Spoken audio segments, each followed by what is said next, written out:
Renata Płotczyk. Chciałabym zabrać Państwa w krótką podróż do Rzeczypospolitej obojga narodów, XVI do połowy XVII wieku. Czy ta Rzeczypospolita była tolerancyjna, czy też może nie? Jest państwem dużym i arcyciekawym jest ten fragment naszej historii. Przenosimy się do Lublina. Jest rok 1569, kiedy to Zygmunt August, troszkę przemuszając posłów litewskich, doprowadza do podpisania kolejnego dokumentu poświadczającego Unię Polski i Litwy. Rzeczypospolita jest krajem olbrzymim. Jest taki czas, kiedy sięga, jak to mówi przysłowie, od morza do morza. Zygmunt August zostawia po sobie olbrzymie państwo, ale zostawia też pusty tron. I wtedy Polacy postanawiają, że odtąd po zawsze czasy króla będziemy wybierać. Odbywa się pierwsza wolna elekcja. Zanim jednak do niej dojdzie, postanowiono podpisać dokument. Jeżeli wiemy o jego istnieniu, jesteśmy z niego bardzo dumni. Akt Konfederacji Warszawskiej, podpisany w 1573 roku, zawiera między innymi zdanie, które chciałam Państwu przytoczyć. Którzy jesteśmy różni w wierze, pokój między sobą zachować, a dla różnej wiary i odmiany w kościołach krwi nie przelewać. Pokazuje to, że Polska z dokumentu jest krajem tolerancyjnym. Czy tak rzeczywiście jest? Tu musielibyśmy już odbyć troszkę głębszą podróż w te czasy, do której Państwa oczywiście zachęcam. Ale te czasy dają nam też niesamowitą możliwość poznania rozrastającej się społeczności żydowskiej na ziemiach polskich. Miasta i miasteczka przyjmują w swoje granice nowych mieszkańców z nowymi zwyczajami, dla niektórych z ciekawością, a dla niektórych nawet z przerażeniem. Wśród ciekawostek i wielu wytycznych, których Żydzi przestrzegają na co dzień, mamy na przykład taką, czy zastanawiacie się Państwo, wychodząc z domu, którego buta założyć pierwszego? A religijny Żyd musi wiedzieć, którego buta zakłada pierwszego, musi wiedzieć, którą rękę myje pierwszą, prawą czy lewą, musi wiedzieć, jakie błogosławieństwo w danym momencie dnia wypowiedzieć, jaką modlitwę odmówić. Na pewno zgodzicie się ze mną, że dobrze by było, aby te wszystkie zasady były łatwo dostępne i zebrane chociażby w jedną książkę.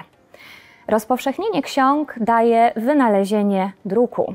Na polskich ziemiach funkcjonują drukarnie.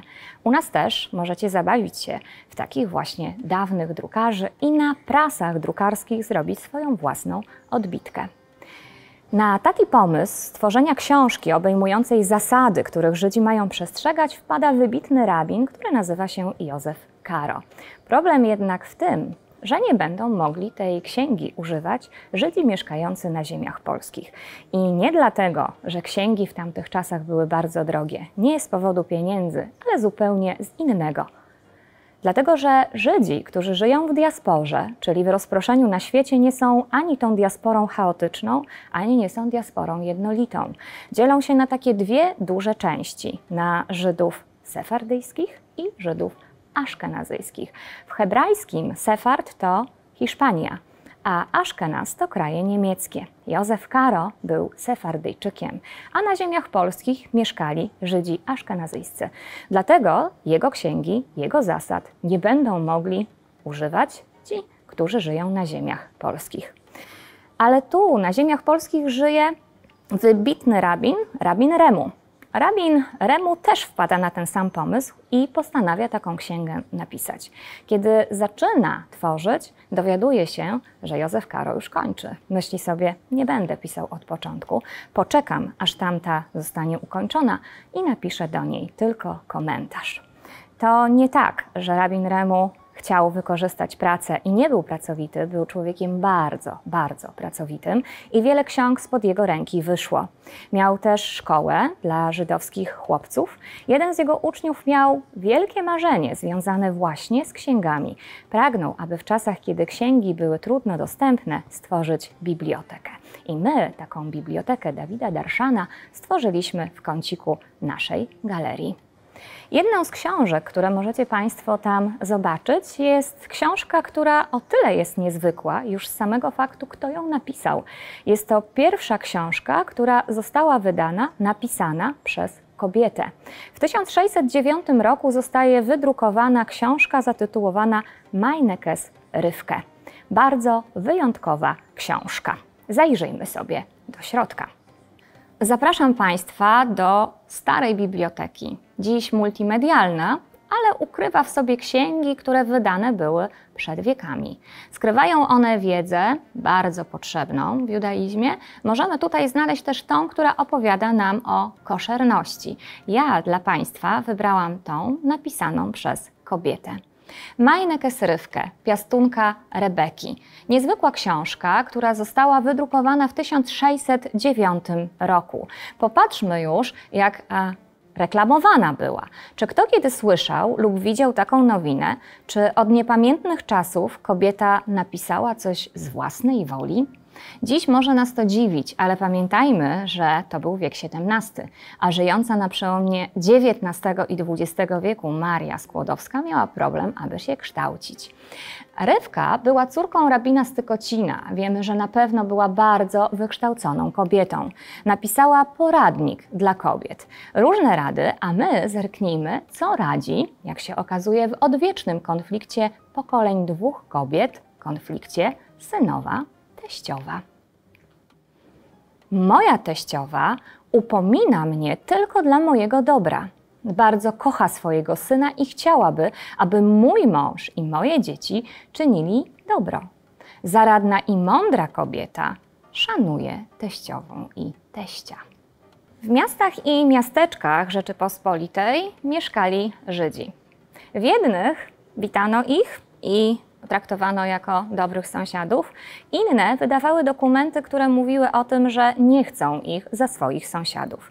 Bardzo dużą część naszej galerii, Paradisus Judeorum, zajmuje makieta dwóch miast. Dziś te miasta są jednym miastem. Kraków i Kazimierz. Część może myśleć, że Kazimierz jest dzielnicą żydowską Krakowa. Nie. Kraków miał swoją żydowską dzielnicę, tu gdzie dziś m.in. ulica Świętej Anny znajdowała się przestrzeń, których obok siebie w domach zamieszkiwali ci starej wiary, czyli ci wyznawcy judaizmu. Na prośbę, jakbym to ładnie powiedziała, kupców chrześcijańskich z Krakowa, król Jan Olbracht przenosi kupców żydowskich właśnie z Krakowa na Kazimierz, aby tam, w swojej dzielnicy Kazimierza, którą mamy na makiecie podświetloną, mogli w zgodzie ze swoimi tradycjami i w zgodzie ze swoją religią żyć.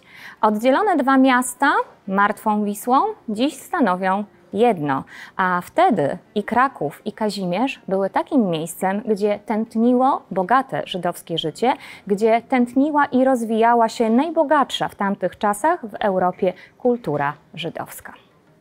Mam nadzieję, że moja krótka opowieść zachęciła Państwa. Będziecie chcieli zobaczyć więcej.